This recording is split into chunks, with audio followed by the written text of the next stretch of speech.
National.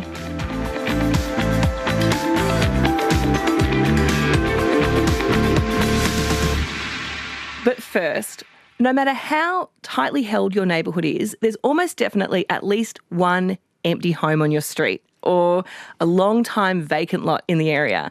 And maybe each time you drive past, you wonder, what's going on there? Well, new research claims that the number of empty dwellings across Melbourne has risen dramatically from more than 27,000 in 2023 to nearly 32,000 in 2024. And across the country, experimental ABS data suggests that up to 140,000 dwellings are sitting vacant.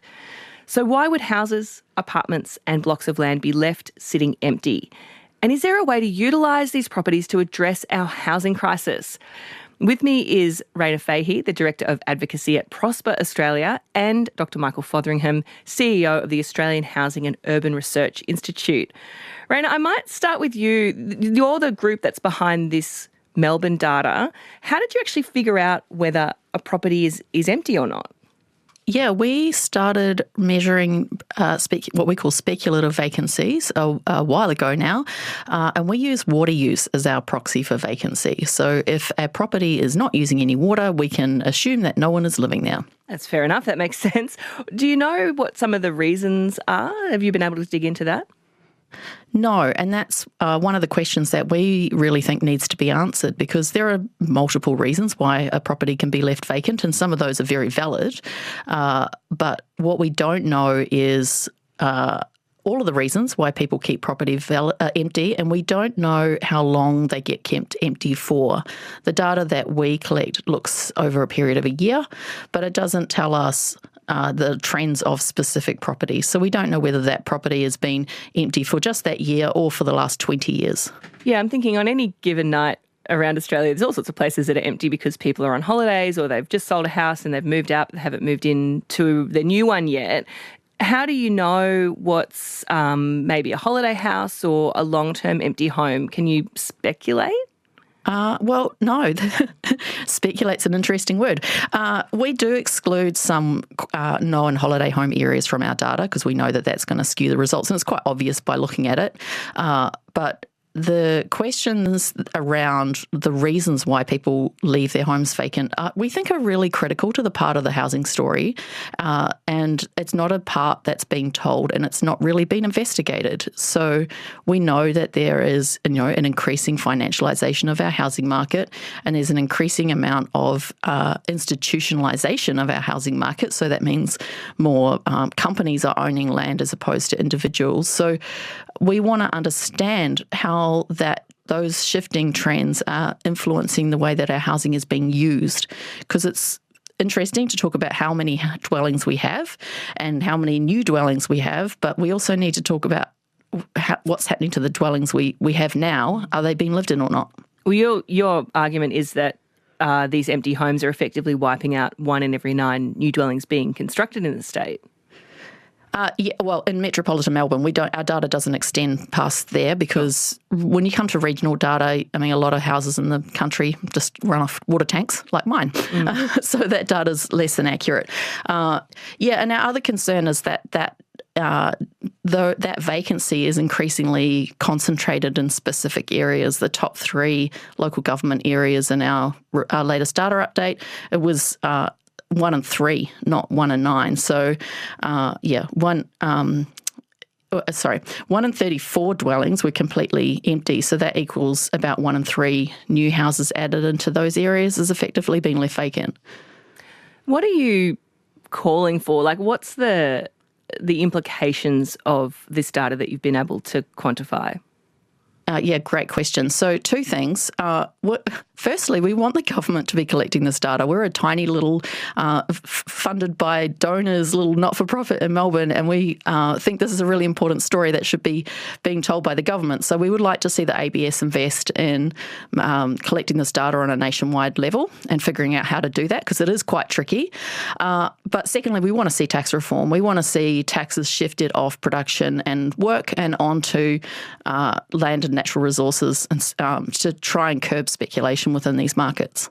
You are listening to Life Matters here on ABC Radio National. I'm Tegan Taylor, talking to Raina Fahey from Prosper Australia about new data that organisations released showing an increase in the number of empty dwellings around Melbourne, maybe indicative of a trend more broadly in Australia. One person says, thank you for discussing these 32,000 empty houses in Melbourne. It's an important part of the picture of the housing crisis. Another says, as long as people can benefit through negative gearing from running a property at a loss, we will continue to have unoccupied properties. We need to shift tax incentives from negative gearing to providing long-term secure rentals. Another says, I live in Torquay, a beachside town. It's a mix of permanent homes and holiday houses. The staff for the cafes and shops struggle to find housing. We have young people live with us, which we love, but their mates pay huge rents and are often tipped out for Airbnbs. Well, also with me is Dr. Michael Fotheringham from the Australian Housing and Urban Research Institute. Michael, what do you make of these figures from Prosper Australia? I think they're a really interesting insight on a really challenging phenomenon. You know, we know that there are many houses, many homes in Australia that are vacant, some of them short-term, some of them for longer term, but we don't have good, reliable data on that longer-term picture, nor do we have a national picture of what this looks like. So the work Prosper's done, you know, in Melbourne is a useful contribution, but I think we do need to have a more systematic approach to this to really actually understand what's happening across the country. It's interesting that we don't really have a good way of counting this. I mean, water usage is really interesting, but I'm thinking of back in 2022, the last census figures came out, and there was a story then about Australia's 1 million vacant houses, but that was a bit of a misnomer. Well, yeah, it absolutely was. I mean, you know, in Census Night in 2021, there were also a lot of people staying in hotels. There were a whole lot of factors that had people moving around on that one point in time. And so, you know, there was an interesting discussion at that point about what does this mean, you know, for our country? How many of our homes are actually empty long term? But, you know, Australia's unusual. We don't actually record this in a systematic way. We don't have regular government data for this. Uhuri's putting out a report tomorrow, actually, so I'm going to be careful about our embargo. But we've got a report coming out tomorrow looking at how do we account for vacancy, particularly in our rental systems, because most of the reporting of vacant homes in Australia just talks about homes that are available to rent. So what are the current rental listings that real estate agents have that are available right now? And it's done through three different data platforms, but all of them commercially run, you know, none of them government run. And that's quite unusual as a nation. Is it a sign of a systemic problem if houses are sitting vacant, Michael? Well, yeah. I mean, it's inefficient in terms of use of the stock we have. There's been a lot of discussion, you know, in politics and media about the need for more housing supply.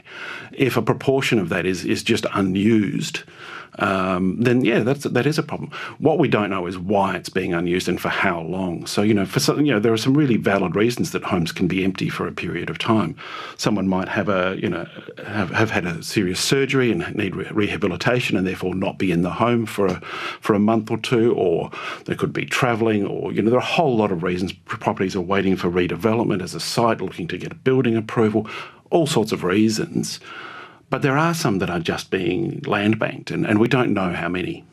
There's lots of suggestions coming through on the text line of what we could be doing with the vacant homes and blocks of land in the neighbourhoods that you're listening from.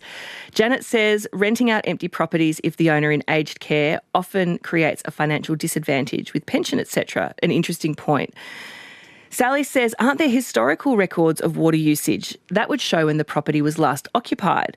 Great topic. I hate that houses for holiday rentals are empty most of the time and kill the community spirit as their numbers grow.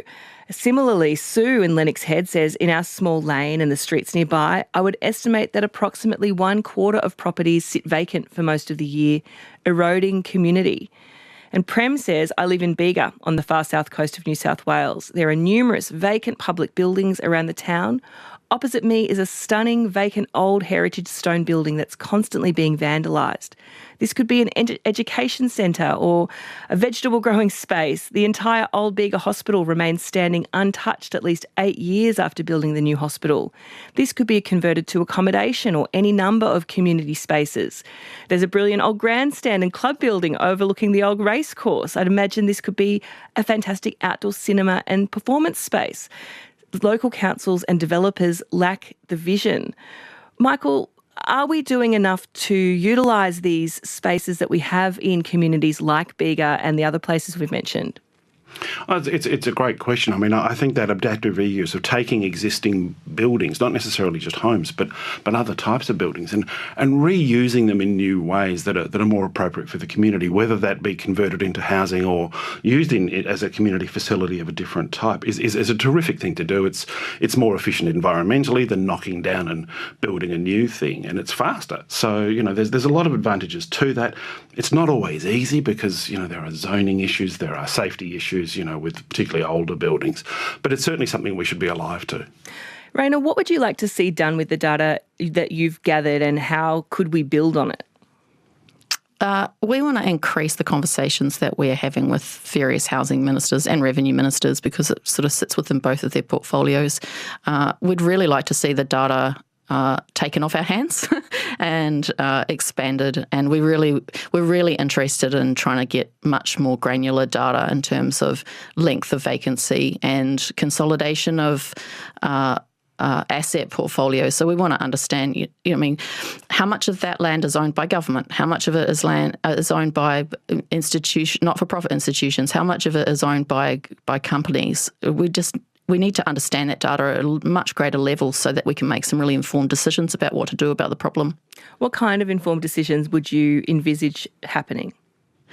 Well, when it comes to, say, government land, there are other countries in the world where you can get a list of, by department, how many houses each department has empty, and then the department knows, if I've got 10 houses empty, well, what can I do with it? The rest of the department knows what to do with it. If you talk to local government in Victoria and you ask them, how much empty land have you got? They generally can't give you an answer. So they've got a resource there that's not being utilised. We'd love to see that conversation shift. So staying with Victoria for a second, Michael, the Victorian government introduced a vacant residential land tax in 2018.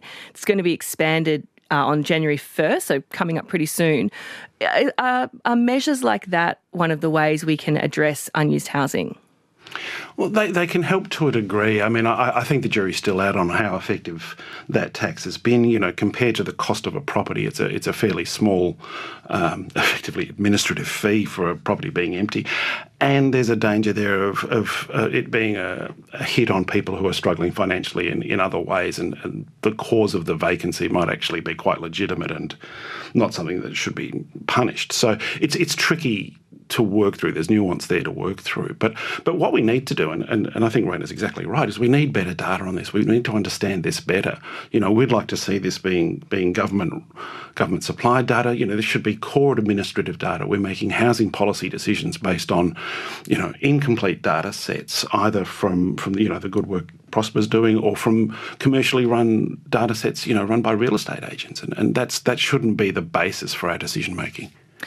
Well, Raina, Michael, thank you both so much for joining me. Raina Fahey is Director of Advocacy at Prosper Australia. Dr. Michael Fotheringham is the CEO of the Australian Housing and Urban Research Institute, which does have a report coming out tomorrow looking at rental vacancies. Michael wasn't able to give us too much of a preview now, but we'll look out for that in the next day or two. And thank you for your texts as well.